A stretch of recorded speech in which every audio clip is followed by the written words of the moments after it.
Thanks for being part of this Faith Matters Zoom call and podcast. At OneJax, we are committed to bringing meaningful conversations to the community as we go through this pandemic together, and how we can find encouragement and we can sustain community and relationships and all of the ways that we want to move forward together as a Jacksonville community and as a human community. So we're grateful today that joining our Executive Director, Nancy Bronner, and me are Patty McElroy. Patty is the System Administrator for Spiritual Care at Baptist Health, and Rabbi Jonathan Lubliner, who is the Jack F. Shorstein Senior Rabbi at the Jacksonville Jewish Center. Both are members of the OneJax board, and both are deeply involved in the spiritual, human response to what we're going through in this time of pandemic. So Patty, Jonathan, thank you both for being with us. Glad to be here. Glad to have you both. And Patty, let me ask you, in your role at Baptist Health, how are you seeing folks responding to COVID-19, including patients, family members, and importantly, your staff, the staff of Baptist Health? What are you seeing? Thanks, Nancy. Well, I'd like to first start by noting how we've responded as an organization, and what I've seen has been nothing short of remarkable in terms of the organized, unified, and thoughtful way and approach, and cool heads are prevailing. That doesn't mean that every day that on the floors that there's not stress for caregivers, not stress for the team. There is, but the nursing team is superlative, and they've been handling it really well. The difficult part that we're seeing is the fact that we have to limit visitation. That's been hard on the team members, and it's been certainly very difficult for family members. I mean, any one of us could consider what it might be like to be separated from your loved one when your loved one's in the hospital and in a vulnerable state. That's probably been one of the hardest things that I've witnessed so far. We are maintaining chaplain presence in the hospitals in order to alleviate some of that isolation and discomfort. We are working with family members on the outside. We're instituting working with family members by Zoom, by telephone. We are working with patients who are in isolation rooms the same way. It's been also a triumph of human spirit that people maintain their dignity and poise through all this. I've seen it both with family members, patients, good senses of humor, but with the gravity of the situation. The gravity of this situation isn't lost on anyone. Rabbi, I think one of the things about congregational life is, as societies and communities tend to gravitate to become more homogeneous, the congregation is still a place of diversity. You're united around a common faith, but different socioeconomic levels, different educational levels. So there's a great diversity, I think, within our congregations. Talk a little bit about some things that you're seeing in congregational life as COVID-19 continues to grow in our community. One of the blessings of living in the time that we do is the technology that we have, our ability to even have this conversation now.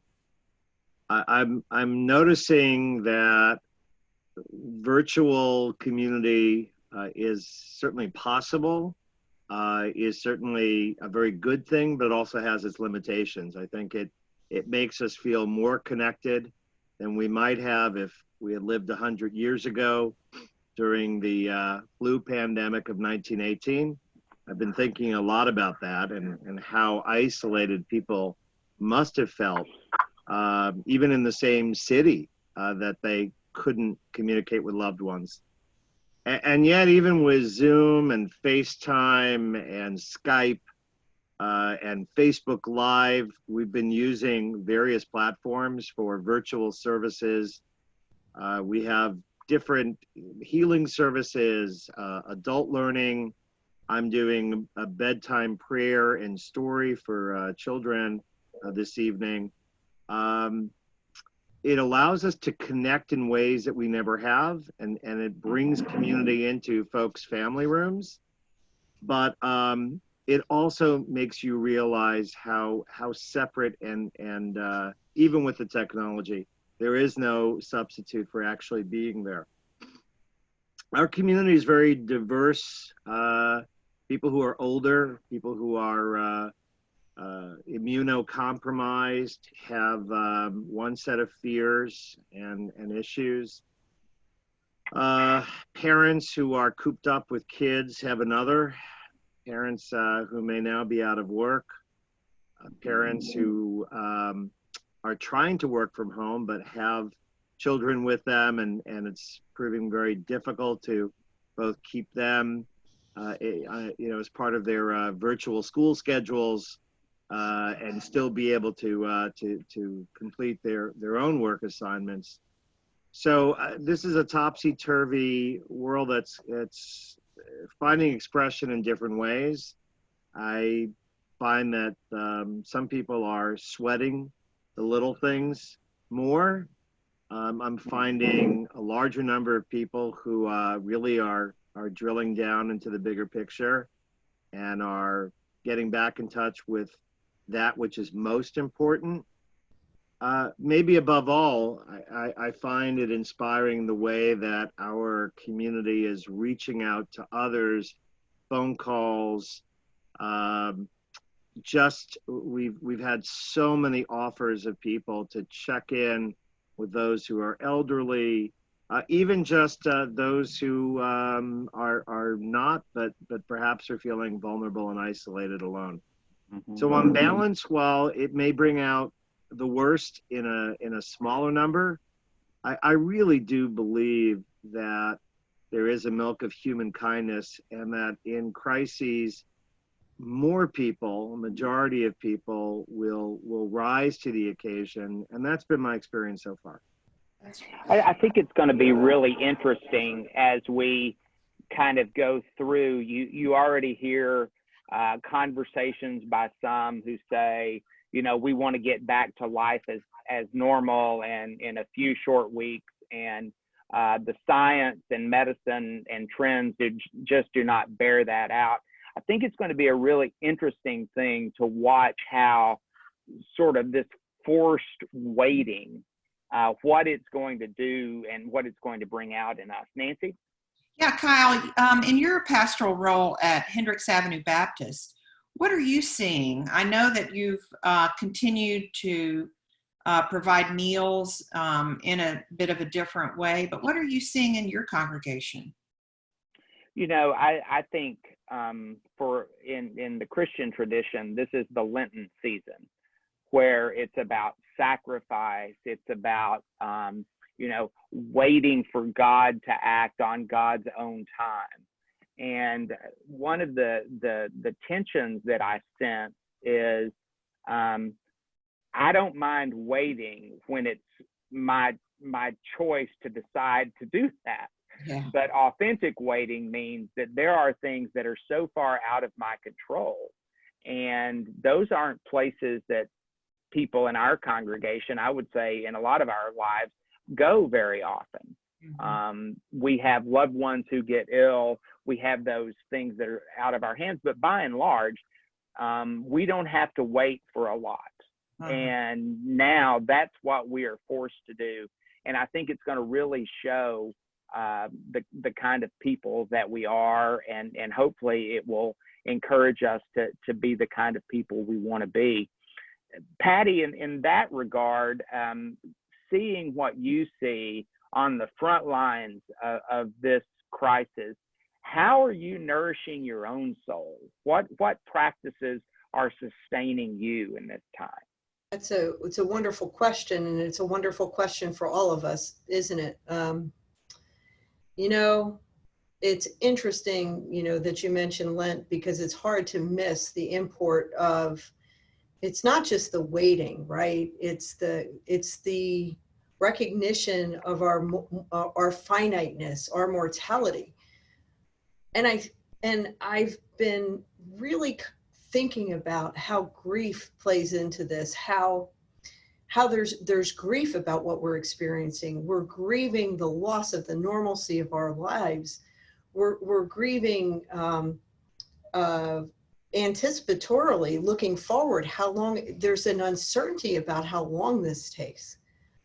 And one of the things I think is very important, of course, we could jump ahead in Christianity and look toward the resurrection, when all the brokenness of the world becomes whole again in Christ. But right now we're not there. We're still in the brokenness. And I was reading a Harvard Business Review article that was talking about the discomfort you're feeling is grief, right? And I've already talked about, even the anticipatory grief of what's happening in the future. And so one of the things that I know helps about when you're afraid and when you're looking forward or just worried is bringing yourself back to the present, right? And so we've been, for me, prayer, mindfulness exercises, guided meditations, the things that help me be back in the present. I mean, playing a game of Scrabble, and I'm not kidding, play a game. It keeps you in the present moment and keeps you away from the demons of the future that you just can't wrap your arms around. Mm-hmm. So, I think that, what we don't want to do is push away, push away the sadness or you have to experience those feelings to live through them, but also then to ground yourself in the present. And those kinds of resources, I think, are very important. We're going to be putting out, much like, Jonathan's entering the living room of his congregants, we're going to be entering the patients' rooms, our team members' homes with videos on mindfulness, doing mindfulness exercises, videos on doing, guided meditations, morning prayer, evening prayer. We're going to be doing morning and evening prayer overhead in all our hospitals, interfaith morning and evening prayer. So all of those things, I think, speak to accepting where we are. You can't push it away, and then and feeling the feelings you feel, and then grounding in the present.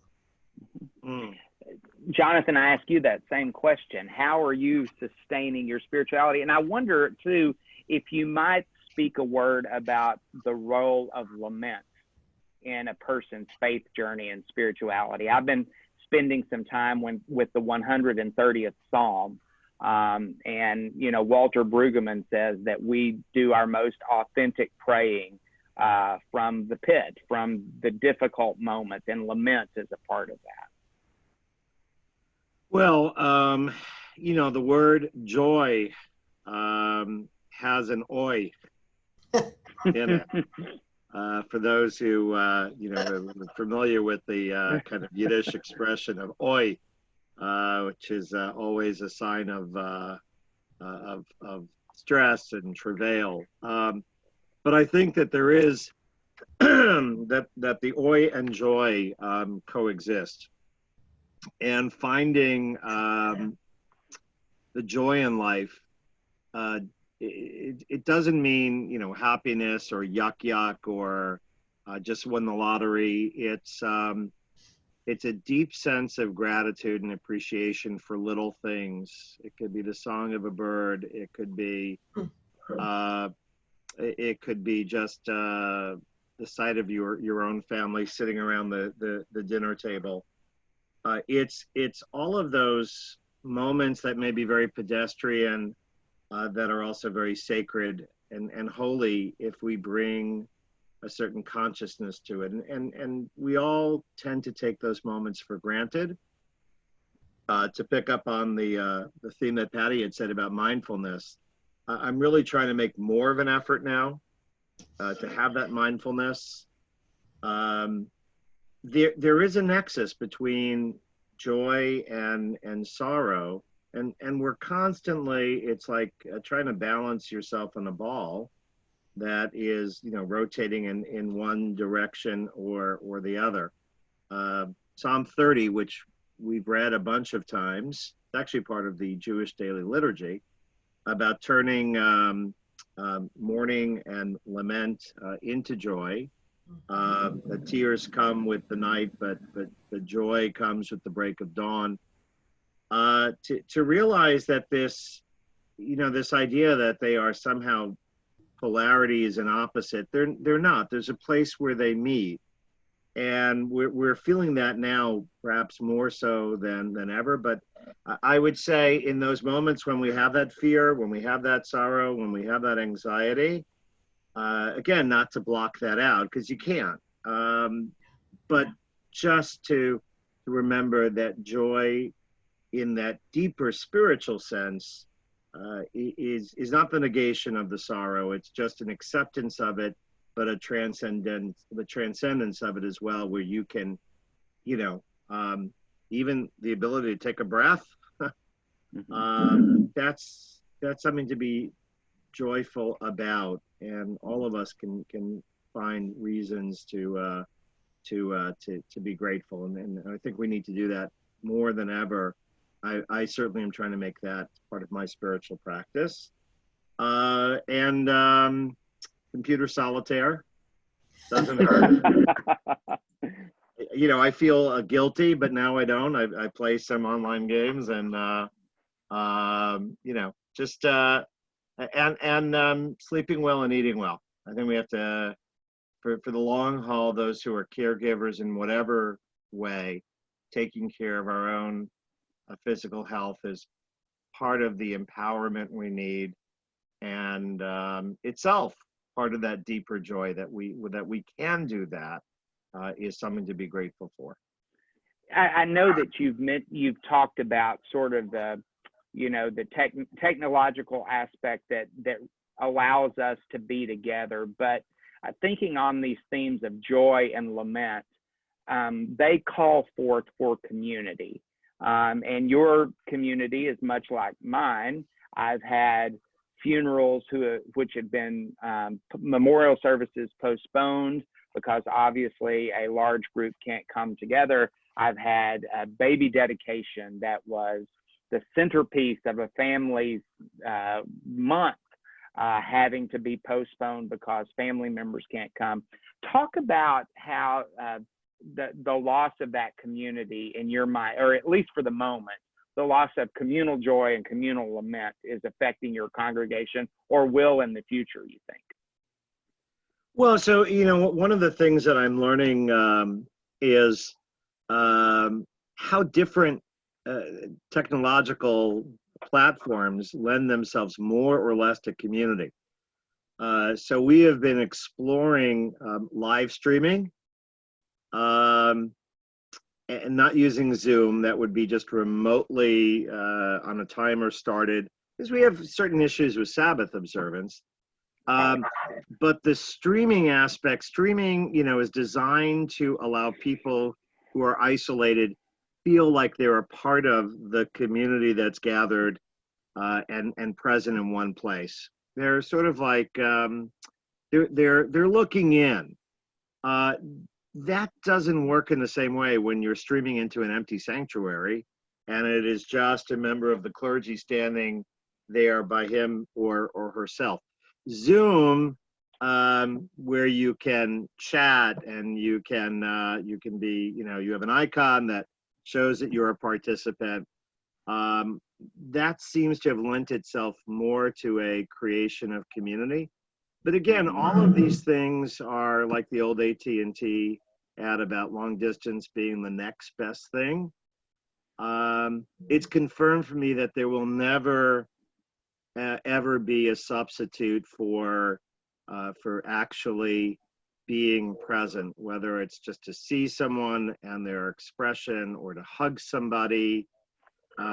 Before we closed the building, we did have people coming in, and we practiced social distancing. There were no hugs, no handshakes, no.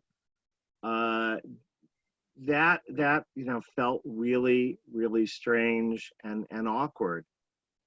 So I think we're going to both learn about the benefits of this, but also how it just can't replace, especially life cycle events. We will have a bar mitzvah celebration tomorrow. The family will be in the sanctuary just themselves. I will give a charge via Zoom. The child will lead those parts of the service and read those scriptural portions that he had prepared. But and people in the community will be able to watch that live.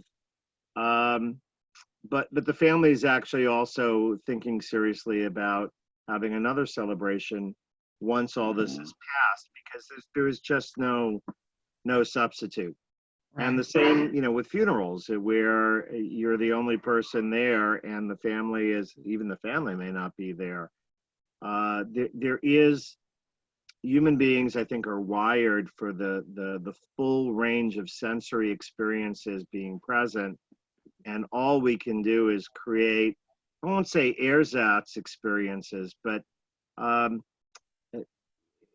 surrogates that are not really equivalents in the same way. So maybe we'll have, the silver lining here will be a greater appreciation of what it means to be present, and why, with all the blessings of technology, especially for people who are on the peripheries and will be on the peripheries as they have been because of illness or disabilities, and we have to be more mindful of them and offer them more of these touch points electronically. But for those who can be present, maybe the silver lining is that we will be more aware of the blessing of what that means to truly be present with others. Sure. Let me ask you, you talked about the difficulty that families have, how painful it is that they can't see their loved one in the hospital. And you talked a bit about staff, but can you talk a little bit more about the impact of this isolation on the patient? What are they saying about their feeling of, they're obviously sick to be in the hospital, but still in that moment being loneliness? Do they feel fear? What is this isolation doing to them? Well, as you can imagine, Nancy, there is of course, not being able to see their loved ones, and they're already in a vulnerable position, makes them feel more isolated. I have not myself been bedside. My team has. I've gotten reports of people feeling sad. Yeah. People feeling isolated. And as many different kinds of patients and people have different reactions.